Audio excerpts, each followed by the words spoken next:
it's Tony here of TL Yarn Crafts. Come on in. Y'all know the drill.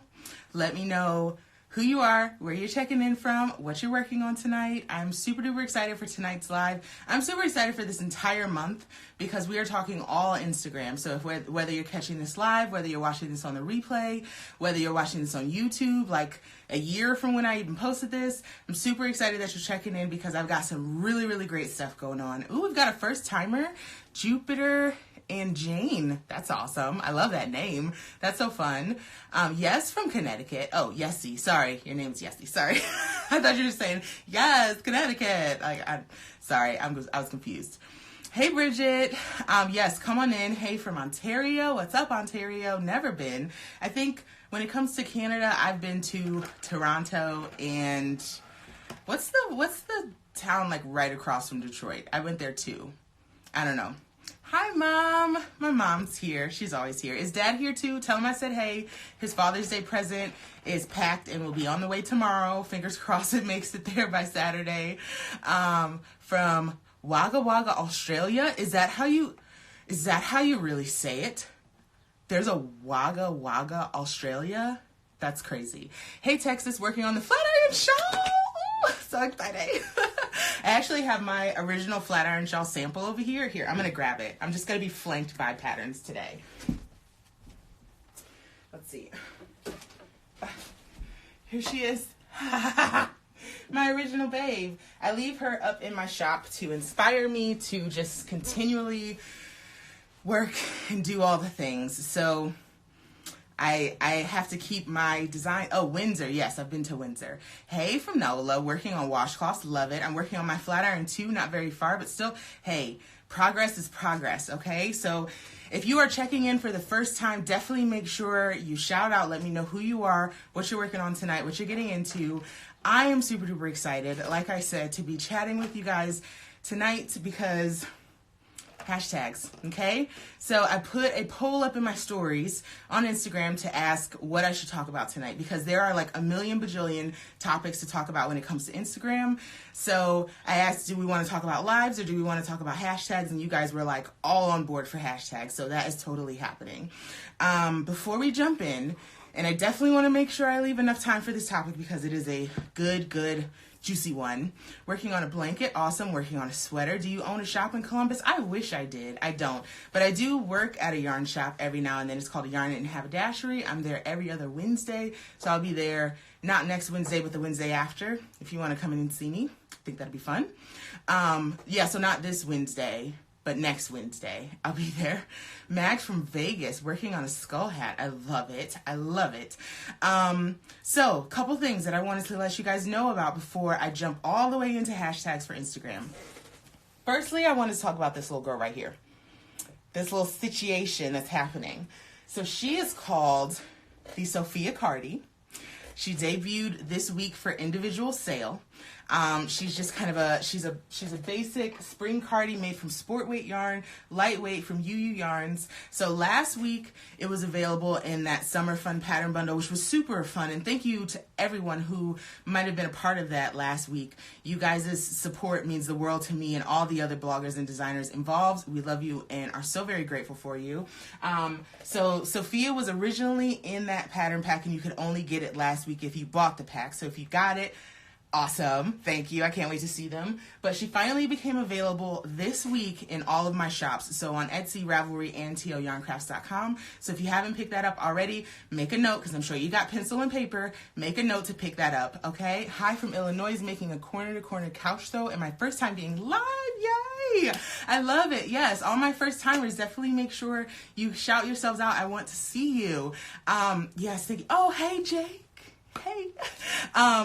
So if you need a spring summer cardigan, I originally made it because I was like, I went to the movies like right at the beginning of the spring and I was like, it's freezing. Like, it was finally, I think, like the first 80-degree day. It was real nice. I was looking like hella cute. Went to the movies, and I was freezing my little butt off. Well, not my little butt, my big butt. I was freezing it off. And I was like, you know what? I need to make something that I can throw in my purse or just kind of have on that's not super heavy, that I can easily take off and take with me and doesn't look like I'm carrying around a big jacket. But for like moments like that, so when it gets like really late at night and it's kind of cold but you're still out, or if you're at the movies, or I don't know, maybe going to church or whatever, I think this little situation is appropriate for just about every situation. And honestly, if I was still working in an office, I would have one at my office because my office was always cold.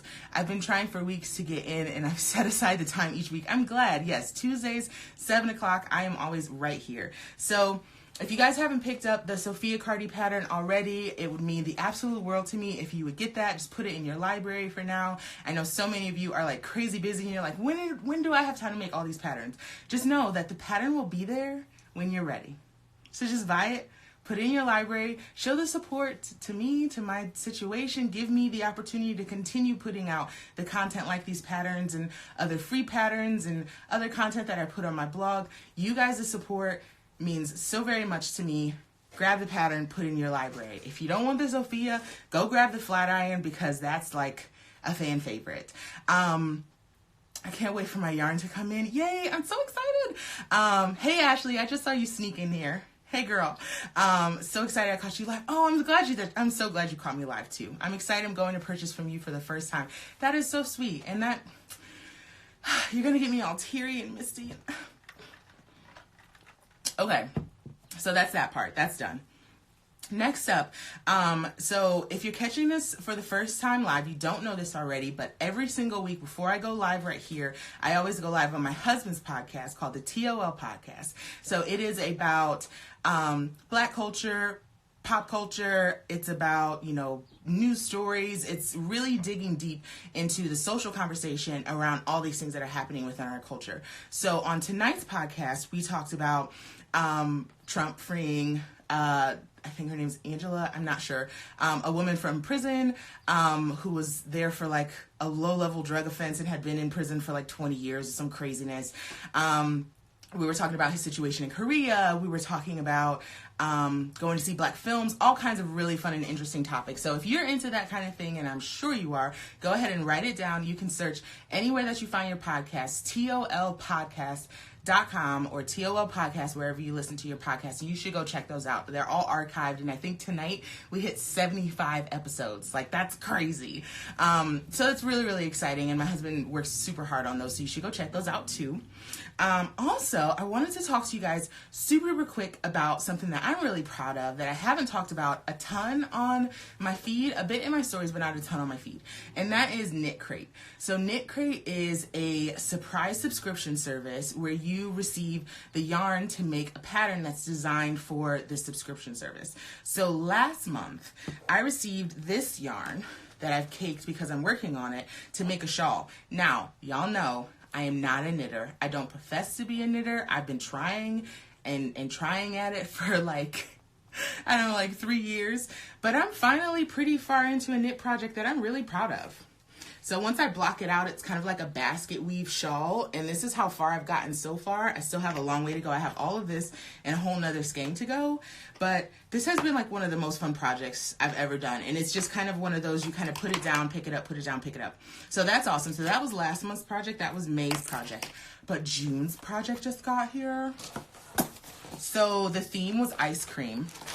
I'm going to show you the card that it came with, just to get a feel for the kind of like colors. And you got your Knit Crate? Ooh, exciting. I really want to try Knit Crate. I'm trying to use some of the yarn stash first. Yeah, that's the thing. If you guys are really focused on like cleaning out your stash, maybe Knit Crate's not for you. The way I look at it is it's something special for me. It almost feels like I'm getting a birthday present every single month. And my birthday is this month, so I'm kind of treating myself, right? So this was the theme for the Knit Crate. Let me show you the yarn I got. Look at this color. So this is coming up pretty true to color. It's a little bit brighter green, I think, than what we're seeing on the screen. But do you see this? It is like this aqua green yumminess. The color is called Chewies. I don't know exactly what that means, but I'm in love with it. Hey girl, hey. I'm going to see if my connection holds. Yes, I hope you guys are all able to stick around, but I just wanted to show this off super quick because I'm in love with this color. The project that it came with a crochet project, you can see it here. I didn't love the crochet project. I often don't love the crochet projects that come in knit crates, but the knit project is actually really cute. It's like an intermediate level. I downloaded them both. I'm gonna try this. Like, I'm hoping all of that extra stuff is just eyelets and like make ones and stuff, because I can do those. But making this and this, it's happening. As soon as I finish this one, then I'm going to start this one. So if you are interested in Knit Crate, there is a link to it in my story highlights, and I've kind of shown some of the other knit crates that I've gotten over the last couple months. And if you use the code TLYarn20 when you click that link from my highlights, you'll save an extra 20% on your first box. So I think it's a pretty good deal, and it's like 25 bucks, free shipping. You can cancel anytime. There's no contracts. It's just, I think it's just a great thing all around. So that was all. That's all as far as like everything else that I'm going to chat about. I am about to get all the way up into Instagram. The pattern is gorgeous. It's got like these little fans and I don't know. It's really, really pretty. So if you go onto Knit Crate, like I think before the end of this month, at least before the next Knit Crate is announced, you can still get this box. You can get this one. Now there are 4 different colorways, and you don't know what colorway you're going to get. I think there's a red, a yellow, there's this green, and then there's a blue, and they're all gorgeous. I did it for a while and loved it, but I couldn't use it fast enough, so I had to take a break.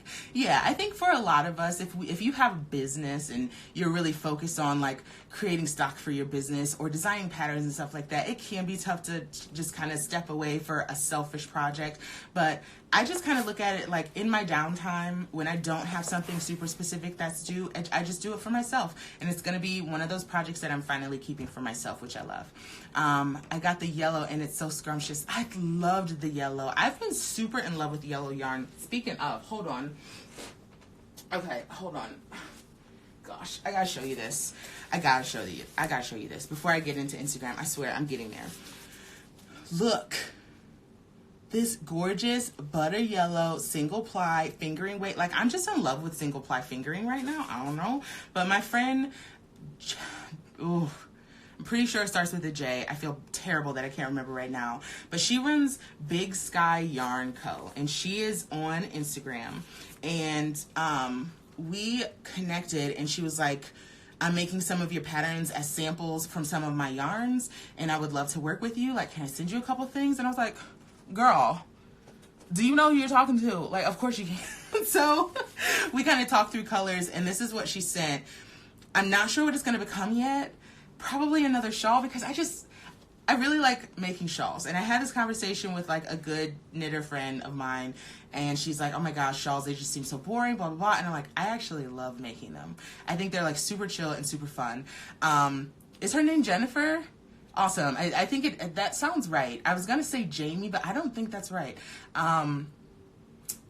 So nice to see you, Renee from Evergreen Park, Illinois. Welcome, Renee. So this is Big Sky Yarn Co. I just brought this out just to say, like, I am also obsessed with yellow yarn right now. And then she also sent me this beautiful purple.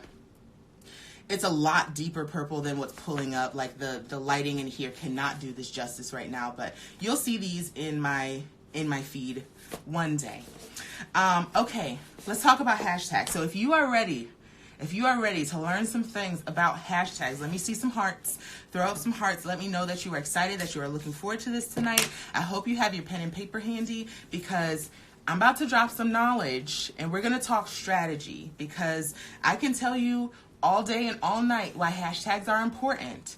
But if you don't know how to implement them, if you don't know what they're there for, if you don't know how they'll help your account and your business, then it's pointless, right? So we're not only going to talk about some myths around hashtags, because if you've been hesitant about how to use hashtags in your feed and in your posts, or even in your stories, I'm going to talk to you about some myths about hashtags, and then we're going to talk about doing your actual hashtag research and making sure that every hashtag you put on your post is going to be working for you as opposed to against you, okay? So, do you have your pen and paper handy? I saw those hearts. You guys are in it. You guys are excited. If you're watching this on the replay, I know you can't send hearts. If you're watching this on YouTube, just like drop a comment below. Let me know that you're excited about tonight's topic. But here, let's jump into 3 myths about hashtags, okay? First one, I'm going to say this now, knock it out, get it out of the way. One of the myths about hashtags, using the same hashtags will cause me to be shadow banned. If you don't know what I'm talking about, I think it was like late last year, middle last year, whatever, there was this huge, like Instagram scandal about being shadow banned, right? So you use the wrong hashtags, you use too many hashtags, too few, you put them in the wrong place, you're going to get shadow banned, and when people, like, you won't show up in the search for those hashtags. So I did my research about the shadow ban because I got swept up in the craze as well, and I went to that little website everybody was going to, and you type in the URL for your post, and it would say if you were shadow banned.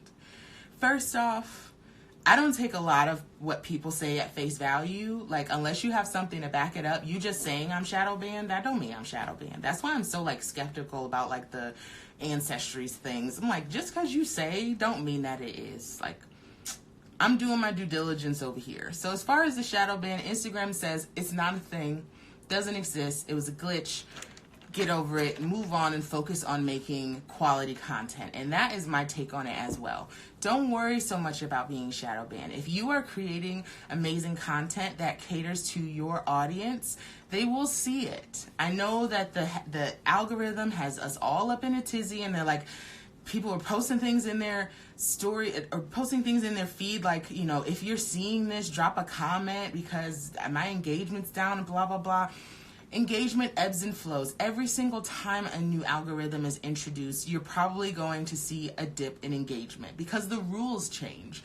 Focus on learning what the rules are. Don't worry so much about shadow bans and, you know, recognize if your engagement is falling, but focus on your core demographic. You should know the person, the persona, the person who is looking at your content. You should know them well enough to know what you need to post to make sure that they see it and that they engage in it. So your hashtags don't have nothing to do with the traditional term around shadow banning. Now, there are certain hashtags that are banned from Instagram.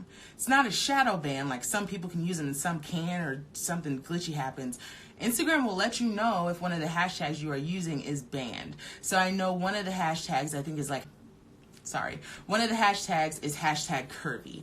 And the reason that tag is not used is because that tag was often used on content that Instagram did not allow, right? So they were just like, fine, we'll just not even recognize that hashtag anymore. So the way that you can find out if one of your hashtags is banned is if you go to search, type in one of your hashtags, when you scroll past what are like the top 9 posts, underneath that it'll say there's no more content, like no more content found. That's how you know that that hashtag is banned from Instagram. So don't use those, right? Next myth, hashtags aren't really helpful. Sorry, boo. I'm here to burst your bubble because hashtags are hella helpful. And here's just a couple of the reasons why. Hashtag with the current algorithm, and I know we're all super beat up about the fact that Instagram is not chronological anymore, but let's look at this as a positive. Instagram is basically saying we're going to look at your activity, your engagement, and your content to decide how we're going to share it around our platform. So they're looking at your hashtags and they're going to have you come up in a ranking within those hashtags, or you might end up on somebody's search page, or you might show up higher within the ranking in the algorithm for one of your followers because they engage with you on a regular basis. So instead of the focus being on the time that you post, it's more so about the engagement. Now, timing is still super duper important, and that's why I still post at 3:45 Monday through Friday, and timing is super important, but it's not like you have to post at a certain time so much anymore to show up in somebody's feed. It's not chronological. It now works off of the algorithm. So again, if you are focusing on putting out quality content, using your hashtags properly, using engaging captions, and responding and engaging with your community, your posts are going to get shown. Like, you can do some A/B testing, right? And post a crappy picture versus a really good picture, or post like a caption that's 5 words long versus one that's like, super sensitive and vulnerable and asks a question and has a call to action. You can do all kinds of testing to see what works well on Instagram. But when it comes down to it, I just actually covered this on my page. What a coincidence. Oh, that's awesome. Cool. Great minds think alike. So when it comes down to it, if you are putting out consistently quality content, taking the time to take a good picture, using the right captions, including a call to action, using your hashtags properly, you are going to get engagement on your photos. Maybe not the very first one. You have to gain some traction, and you have to ultimately teach Instagram that what you are putting out is quality to your followers, but you have to continue to plug away at it. I've been on Instagram since 2014. I think that's when my first post was. And pretty much since the beginning of 2015, I've been plugging away at growing my account. Now, it's not exactly where I want it to be, but it has moved. The needle has moved. So my number one focus is putting out great content. Number 3, and you might have heard this, you might not have heard this, but there is a rumor that 11 hashtags is the perfect amount of hashtags to use. Let me clarify. 11 hashtags is kind of the threshold of, if you go below that, you're going to get less engagement. But above that is only going to continue to boost your engagement. So you should be using at least 11 hashtags. But the way I see it is, Instagram gives you 30, so I'm using 30. I use every single hashtag that I can. I put a couple in my actual, in the actual copy of my caption. And then what I do, and everybody can do this a little bit differently, and we're going to talk about this later, but I do like the little dots, and I push my hashtags down, but I put it all in the caption. Because honestly, I'm too lazy to come back and put a comment on it. Because after I post mine, I take like 10 minutes away, I let the comments roll in, and then I go in and I engage with people who are commenting on my content. And that's just my workflow. That's the way that I do it. But if you are under the impression that 11 hashtags is enough, I'm here to tell you that you are underutilizing a fantastic resource on this platform. Yeah, I'm glad this information is helpful. So that was just the myths, right? So we have a full 35 minutes to talk about actual hashtag research. And I'm going to go through that fairly quickly because I want to leave a bit of time at the end for you guys to ask questions. And if you have some, I'm totally down for that. So I have 7 steps for how to research and properly use hashtags in your Instagram feed, captions, all that good stuff. And I'm specifically talking about posts that you put on your feed. I'm not going to talk a ton about stories. I will say, just kind of as a blanket statement, using hashtags judiciously in your stories is a great idea. Just having like a text post in your stories that is just a bunch of hashtags, that's dumb. Like, don't waste it. How do you do the ... So I just use a period, and I put period, enter, period, enter, period, enter, and I do line breaks. Now, if anybody's ever had issue putting line breaks in their captions or even in their bio on Instagram, if you have a space after the last character of a line and then try to do a line break, it's not going to recognize the line break. So you have to make sure there is no space after the last character of a line. So maybe one day I'll put that up on YouTube or something, how to do that. But yes, that's how I do it. How do you switch up your hashtags often? I do, and we're going to talk about that. I do switch them up fairly often. So number 1 in effectively using hashtags on Instagram is knowing your audience. Hashtags are used as an opportunity for people to find you on Instagram. So just like the SEO on your blog, on your website, or even in the description of your products in your shop, your hashtags need to be relevant to your audience. Now, I know it is very alluring to use some of the really cutesy, flowery hashtags that are related to just general people that aren't in our niche. So if you're a business or if your account is really focused on something, try to drill down into your niche. So I have up on my computer my hashtag master list, which I have been working on for like 2 years, and I just occasionally add things to it, take off hashtags that aren't performing anymore.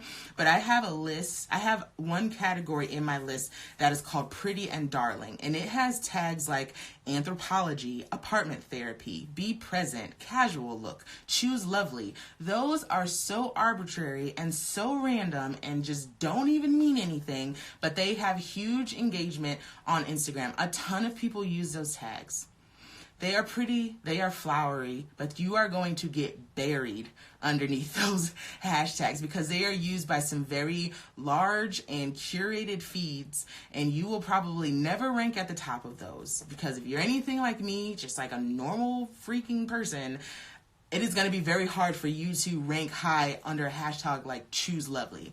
But if you are a crocheter and you are catering to crocheters and you use a hashtag like crochet pattern or crochet love or crochet addict, there is a high probability that you can end up under the top rankings because those are used in a more judicious way. Somebody who's taking a really pretty picture of their outfit is not going to use the hashtag crochet pattern, because they would never rank for that. It doesn't make sense. They're not reaching their audience. Focus on reaching your audience. Know who your target market is and build your hashtag strategy around reaching them, because you want to engage with actual people who want to be part of your community. That girl who's just posting a really pretty outfit might not be the core of your target market. Maybe she's interested in that really pretty sweater flat lay that you made, but she might only be interested in that one photo that one day, right?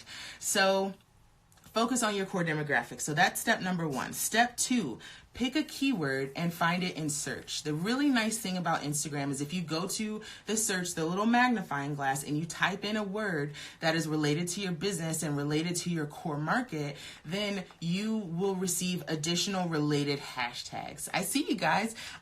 Dear Sandra, So Cute Handmaids, and Jeffy Knits. Hey, you guys, I see those hellos. Thank you. So you can go to search and find hashtags that are related to what you do. And I think that is a very first thing that you should do related to your hashtags. Is it beneficial to use bigger name maker in your hashtags often, or just the same objectives in your field?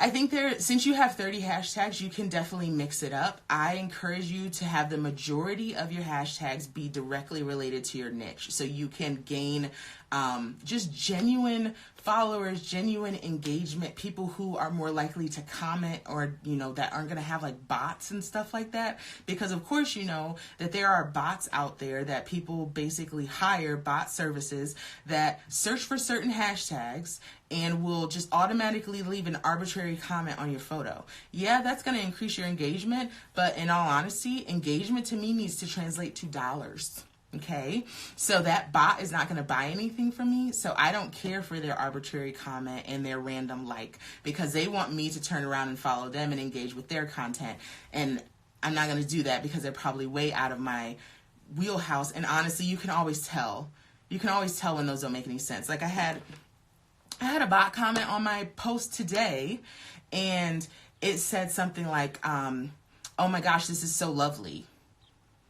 It was like a random like whip photo. And I'm like, what are you even talking about? Like, you didn't even see it. You don't even know. And that person wasn't following me. They'd never engaged in another of my photos before. I knew it was garbage and it was a bot. So you want to focus on getting genuine engagement. So search for hashtags that are related to your field. So for example, I went into the search and just typed in crochet, and it gave me some related hashtags like crochet addict, crochet curator, crocheted, ed, past tense, crochet patterns.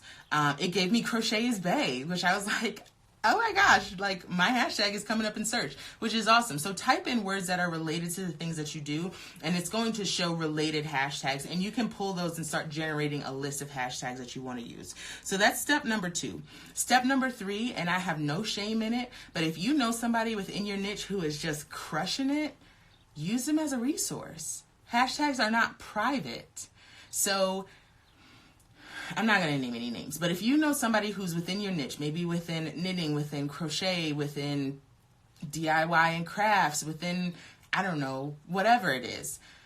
Look to that person and see what they happen to be using. If you want to rank in kind of the same sphere that they do, it is not a bad idea to use them as a reference and say, I wouldn't have thought of that hashtag. Maybe I'll try it out. Try it. If it's not working, if you're not ranking it, if that hashtag is too big or too small, just take it out. It's completely fine. Nobody owns a hashtag.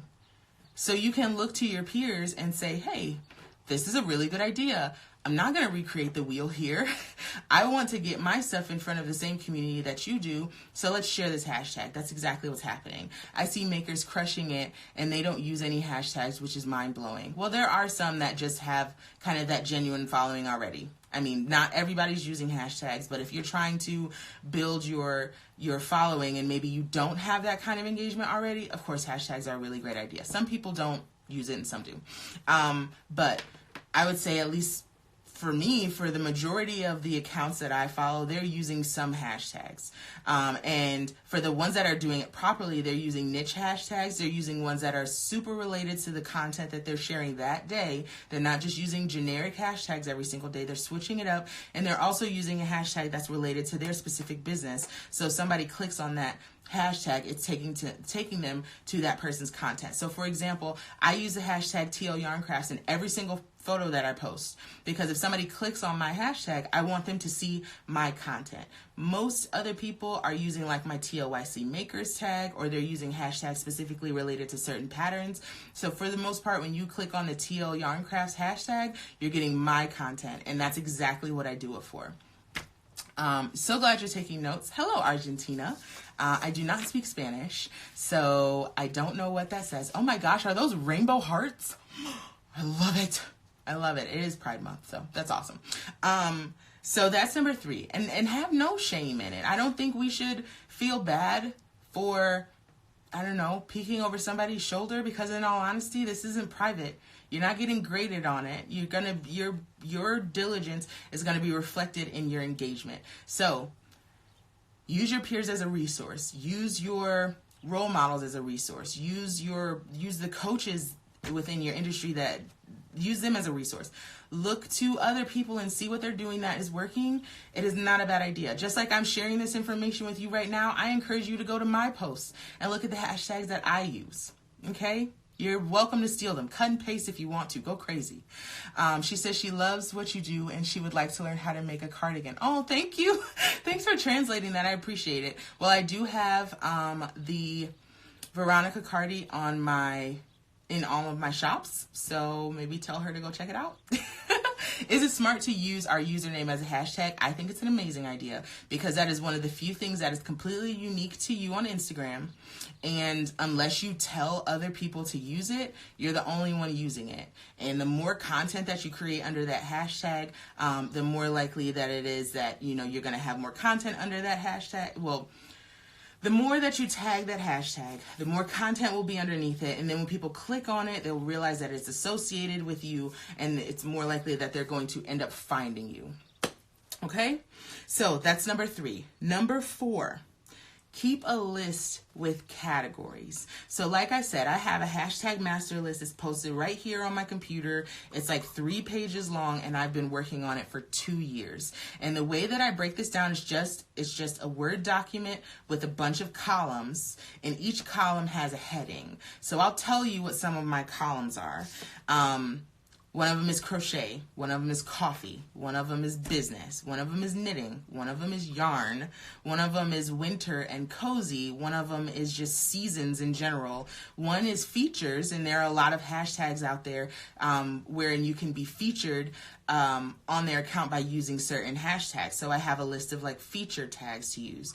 And then I have just like general ones that I found that don't really fit into any of my categories. So you can use use Google Notes, use the Note app in your phone to start making a list, to start creating a list of hashtags that you want to use, so that you can mix it up every day or every few days or every few weeks, because you should be kind of finessing that. You have 30 hashtags, you can change like 5 of them a day. Okay?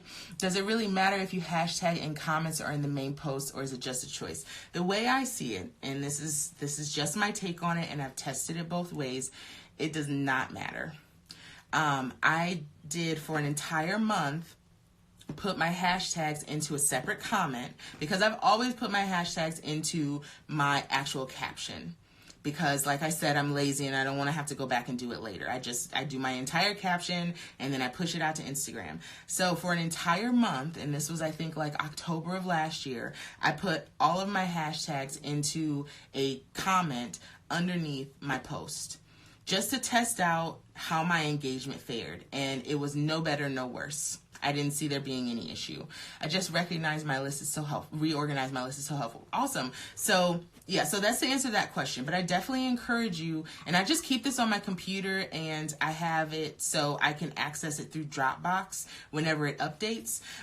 So I can always pull up Dropbox and pull some hashtags off of this list if they're more relevant to the content that I post that day. So for example, I have a list, and I don't have any issue sharing these with you guys, but I have a category in my list here called winter/cozy, because of course in the cooler months I'm trying to attract people to my product who are interested in that entire kind of feel of like winter wonderland and coziness and just being bundled up in knits and being like really cozy all winter.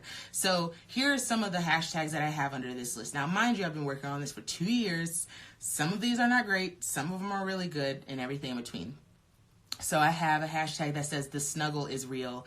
I have cozy time. I have home sweet home, so comfortable, keep warm, cozy up, almost winter, warm and cozy, sweater weather, baby it's cold outside, stop snowing, mother nature is confused, rain, rain, go away, winter is coming, and winter style. So those are, what was that, like 12 hashtags just under that category. So I encourage you to figure out what the categories are related to your business and make those in your, make a list of hashtags underneath those and spend some time doing your due diligence to research them. Just like I said in step 2, you know, pick one of those keywords. You guys bear with me just a second. I need to plug in my phone. Hold on.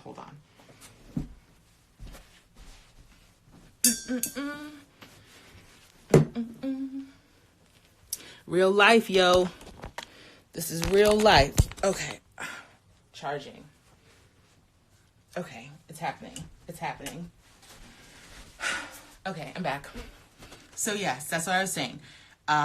Make a hashtag master list and separate it by categories related to your business. So some of the categories, like I mentioned some already, but like some categories that might be relevant to you: coffee, crochet, cats or dogs, maker life and being a business owner, knitting, yarn, seasons. I definitely encourage you to have a category related to your city, especially if you do craft shows, because you want to be found by people within your city who are interested in your product. You could also have one about DIY, and then I have a category on my list that I really like to use, and it's called like light and color. So some of the things under that hashtag might be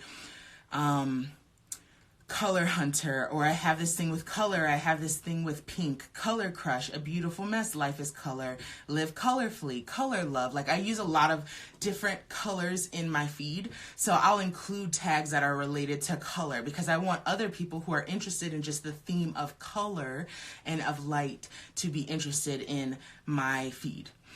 Do you follow any of these hashtags? I follow a bunch of hashtags. I follow Our Maker Life. I follow Maker Strong. I follow TL Yarn Crafts. I follow all of the hashtags for my products. So Sophia Cardi, Veronica Cardi, Astrid Ruana. I follow all of those, Flatiron, all of them. I follow all of the tags related to those because it helps me build content for my feed because, of course, I repost people every Thursday. So it shows up in my feed if somebody's used that hashtag, and then I'd be like, oh, that's actually a really nice photo, and then I'll repost it on Thursday. So that's something that I do. LOL at Mother Nature is Confused is perfect for Ohio. It really is, because I end up using that a lot around like February, March, when it's technically supposed to be spring-ish and everything's still covered in ice. Like I use it and I think it's funny and cute. I love looking at the TLYC makers section. Yes, so I have a hashtag that I ask people to use if they're making my product. So it's TLYC makers, and that's kind of the main hashtag that I look at for when I repost on Thursdays. So I am following that hashtag as well. And if you didn't know this already, you can follow hashtags. So when you search a hashtag in the search section, there'll be a little follow button. So if there is a hashtag that consistently has content that you're interested in, I definitely encourage you to follow it. How long did it take you to get your photos consistent? God, forever. So like I said, I've been on Instagram since 2014, and I could, if I scrolled back far enough, I could probably pinpoint when I started making an effort, and then I can pinpoint again, like when I really feel like I got the hang of it. Now I'm constantly still learning, and I do not profess to have all the answers, but I can tell when I actually started putting work into my Instagram feed. My suggestion for you, if you're trying to get to a point where you have a cohesive feed, post like 3 to 6 pictures at a time that are all related to each other and related to the kind of feed that you're trying to create, to kind of push down some of those other posts within your feed, and then just continue to be consistent. So maybe that first day you post 6 pictures. You've curated 6 gorgeous pictures, great captions related to the kind of feed that you want to have. And then every day, or whatever your schedule looks like, post something consistent to that feed, and eventually it will push things down. And the other nice thing about Instagram now is you can archive posts, so you don't have to delete them, but you can archive a post so it doesn't show up in your number of posts anymore, but you still have access to that content. So if you have an old post that was like, I don't know, maybe it was about like the first day you brought your cat home, but that has nothing to do with like your hand lettering business, you can archive that post, or you can like put it in your stories and put it in your story highlights. You can put it somewhere else so that content is accessible on Instagram. That's a really great question. Thanks for asking. Next, so after you've created your list of your categories, step number 5 is save the tags that you want to use in your phone or wherever it is that you need to grab content from. So I have a list of 30 hashtags that I like to use, and I'll cycle them out every day. I'll maybe take out like 3 or 4 and put 3 other ones in, and I keep that accessible on my phone, so I am not trying to build a list of 30 hashtags every single day.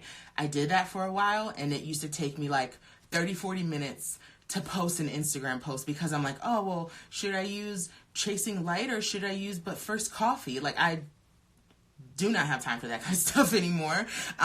So make a list in your phone, in your notes app, put it in Evernote, put it in Dropbox, put it in, I don't know if you use Unum, if you use not Tailwind, but whatever you use. If you use like, I don't know, Hootsuite, whatever system you use to put captions on your photos into Instagram, save your hashtags somewhere.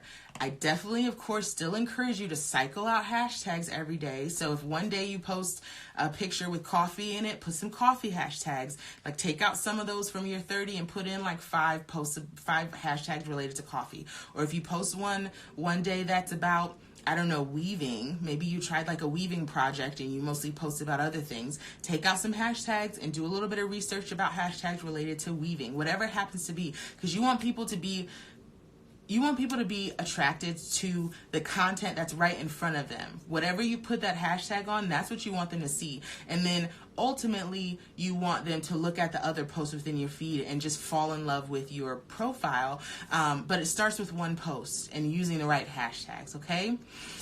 So put those hashtags in your phone, cycle them out every day, every couple days, to have ones that are relevant to the content that you're posting that day. But for the most part, of those 30 hashtags, probably about 20 of them maybe you're using on a consistent basis, okay? Oh, Gigi, hey babe. This is gonna be on the replay if you missed any of it, okay? So step number 6, and this is, I kind of touched on it before, but I made it like its whole own step. Don't worry about placement of your hashtags. So whether you put them in your caption or you put them in a separate comment, whether you put a whole bunch of dots and push them down, or if you put them right underneath your content, when it all comes down to it, it really, really doesn't matter. It's more important that you get the hashtags in there than worrying about the placement all the time. And I won't harp on it because I kind of touched on it already, but just make sure you put them in there. And you know what, since I'm not going to go long-winded about this one, I will say, make sure your hashtags are spelled properly, okay? If your hashtags are spelled improperly, they're not going to get in front of your audience, okay? So if you spell like I don't know, if you put like crochet addict and you only put one D instead of two D's in addict, like you're gonna, it's not gonna show up. You're gonna show up under the hashtag search for all the other people who spelled crochet addict wrong, and nobody's searching for crochet addict spelled wrong, okay? So just make sure your hashtags are spelled properly. And you should be able to do that because you should have a list with categories. You should have put them in a note on your phone so you can kind of review them and make edits before they go onto your actual Instagram caption. So just be mindful, okay, that you're not wasting a hashtag by spelling it improperly, right? I'm seeing those hearts. You guys know what I'm talking about. I'm sure you've all seen someone, or maybe you're guilty yourself. I don't know. I know I am. I've spelled things wrong before and copy and pasted them and not realize that they were spelled wrong and used them wrong for like a week before I realized, like, oh gosh, I cannot even spell right now. So that is step number 6. Step number 7 is refresh and recycle. So as I've said many times in this live already, you should not be using the exact same 30 hashtags for every post. If you are keeping a list with categories, cycle out hashtags. If you find that there's a hashtag that maybe when you put it in your list, it made a lot of sense, and then maybe you check back a week later and you're like, nobody would ever search this. This can't be doing any favors for my post. Take it out. You don't have to be married to your hashtags. I think you should have maybe a couple that are specifically related to you and your profile. Like I have hashtag TL Yarn Crafts, hashtag TLYC Makers, hashtags for all of my products. Like those I'm married to, and those go in all of my posts. But everything else, I don't have no problem wiping the slate clean and picking 30 brand new hashtags. I don't have any issue with that. So don't feel like you have to be married to a certain tag. When you're typing a hashtag, let's see. When you're typing a hashtag, you can see how many posts have used it. That's useful for spelling and to know if you're going to be seen. Absolutely. So if you type in a hashtag in your feed, like if you're not cutting and pasting and you're actually typing in the hashtag, you'll know if it's spelled wrong because it'll say like 2 people posted under craft is therapy, and you know you probably spelled therapy wrong, right? Too real, I have definitely misspelled many hashtags. We've all done it. Hit the post edit button to fix it. Yes. You can always edit your post, and I think that is like the most genius feature in Instagram right now, is the ability to edit your posts, because I've often had to delete posts and completely rewrite them because I've spelled something wrong, or I didn't put my line breaks in properly or something like that. So the ability to edit your posts is just genius, and thank you, Instagram. I don't like to get lost in the millions of people under certain hashtags, so I like to enter each one with each post based on the content to see a good number committed to those hashtags. And that is a really great strategy, Kate. Like really focusing your hashtags in on your community and really reaching the people who are going to engage with your content, and being just super mindful of which hashtags you're using on certain content. Gigi said, I have mine in a keyboard shortcut. Amazing idea. I've seen that done before too. I've never done it myself, which honestly that's actually a really good idea. Then you don't have to cut and paste it. But thank you for throwing that out there. So I will kind of name these again. So for your hashtag research, 1, know your audience and make sure you're using hashtags that are relevant to them. 2, pick a keyword and find what plays well with it by looking it up in search. So if you look up a certain keyword, if you look up a certain hashtag in the search section, it's going to give you related keywords and you can use those as well. Number 3, look to your peers. Don't have any shame in using them as a resource, because if they are crushing it on Instagram and you borrow some of their hashtags, I mean, we all win. Ultimately, we all win. Number 4, keep a list with categories. So think about the themes that are relevant within the content that you post and within your business. So I'm going to use themes related to, small business, and themes related to crocheting and to cats and to coffee and to color and to maybe even my nails, because I changed my nails up so much. Like, look at the themes within your content to find hashtags that are related to them and create a list with categories so you always have it as a reference. Number 5, save your tags to your phone. So whether you put them in a note or, as Gigi mentioned, maybe you put them in a shortcut on your keyboard, whatever works. yeah, just make sure you have it somewhere accessible on your phone so it doesn't take you like an hour to post to Instagram. Number 6, don't worry so much about placement. Just make sure your hashtags are in there. Whether you decide to put them in the caption or put them in a comment, Instagram doesn't really care. And like I said, I did the test for an entire month. And now, of course, this is before the most recent algorithm, but either way, I haven't seen it be an issue.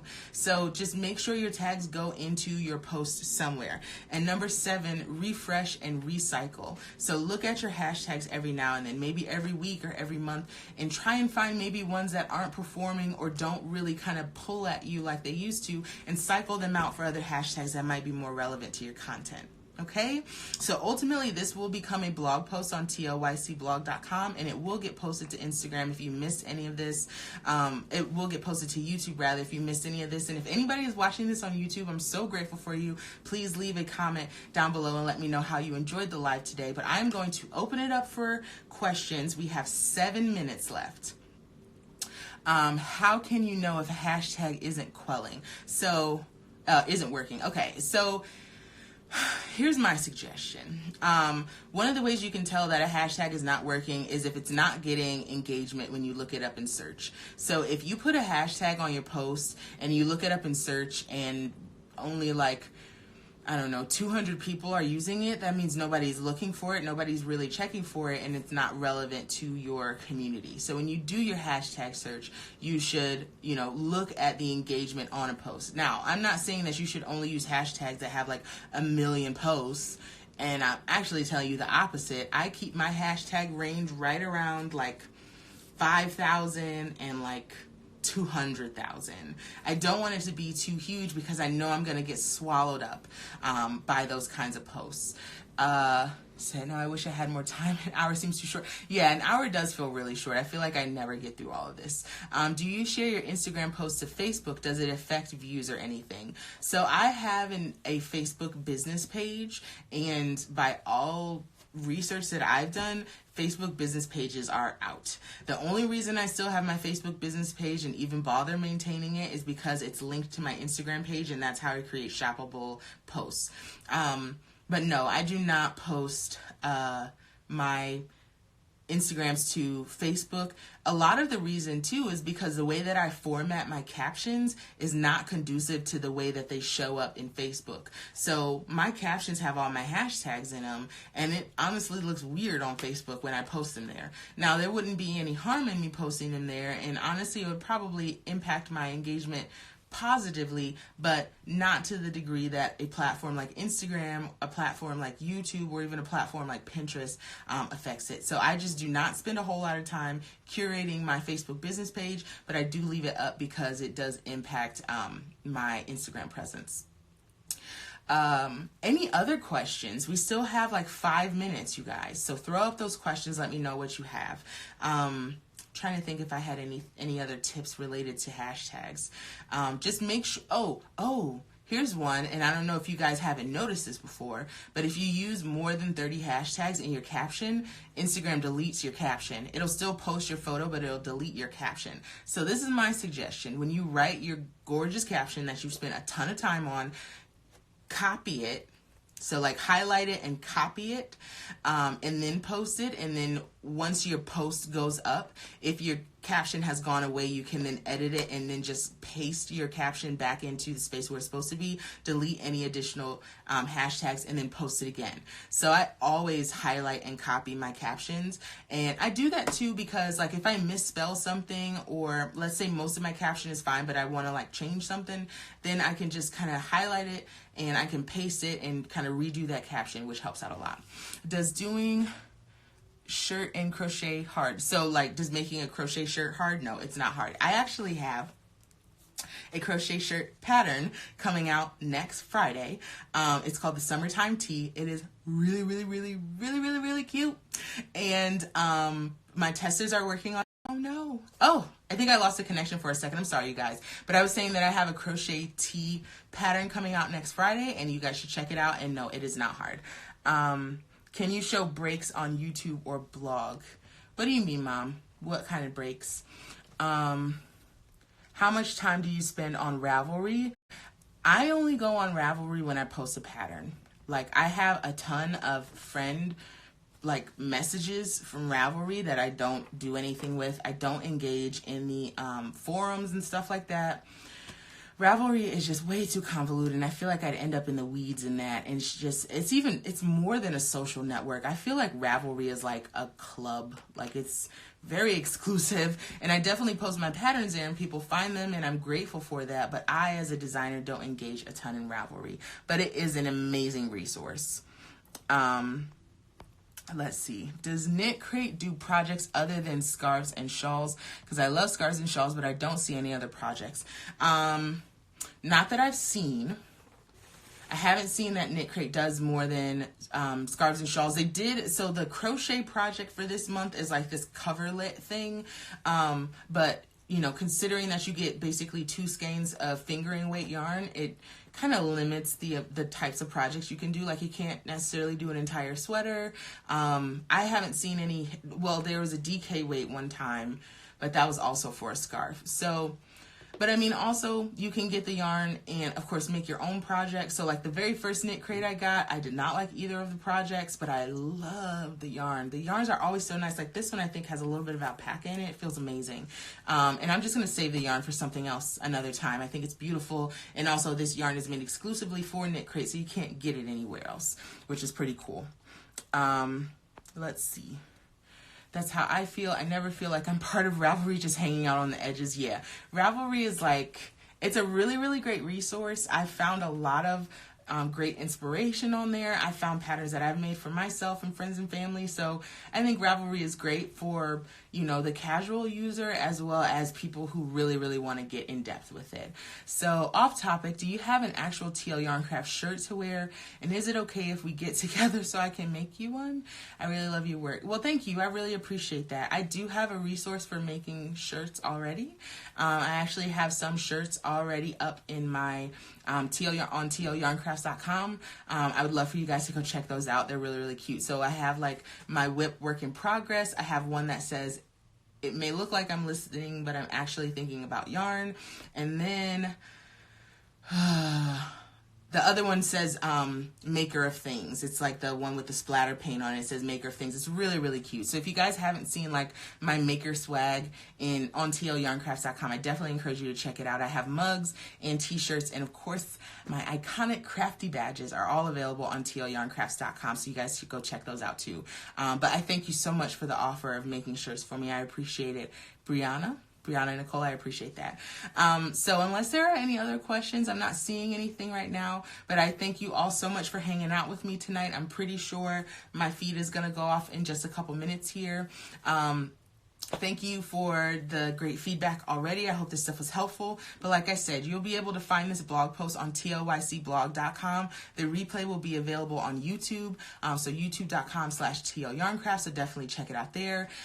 Yes, we are almost out of time, but I think I might have like a minute left or 2 minutes left. So if you guys still have questions, let me know. But next week, Tuesday at 7 o'clock, the topic that I have is what to post when you don't know what to post. So I'm going to be talking about photo ideas if you don't know what to take a picture of. I'm going to be talking about caption suggestions, and I'll also be talking a bit more about hashtags, and I'm going to be talking about my timing strategy, because I do have a strategy around when I post. So if you don't know what to post, at least figure out when you need to post, get that pressure off so you can focus on the actual content. But yes, if anybody didn't see this from the beginning, you really should, and you can watch this on the replay. But make sure you guys are checking me out next week, Tuesday, 7 p.m. We're going to talk about what to post when you don't know what to post. Thanks for hanging out with me tonight, and I will see y'all next time. Bye.